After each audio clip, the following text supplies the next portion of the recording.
Listen, comparison will either make you or it'll break you, okay? At every single level, there's gonna be comparison. There are people right now, and I tell you this because I know that there are people right now that you are comparing yourself to, and you're either doing one of two things. You're like, man, why in the hell, how in the hell is that person ahead of me in whatever category?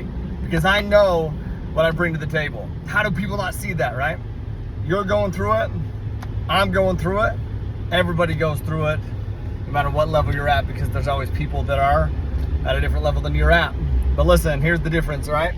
You're either gonna let that break you, or you're gonna just let that give you this sense of calm, reassuring peace that you're going to surpass anybody and everybody, especially your current self. And don't ever fucking doubt that, ever. Listen, I promise you that I go through those same things. I'm going through them right now, but I also have that peace to know I'll leapfrog anybody and everybody's ass soon, especially myself.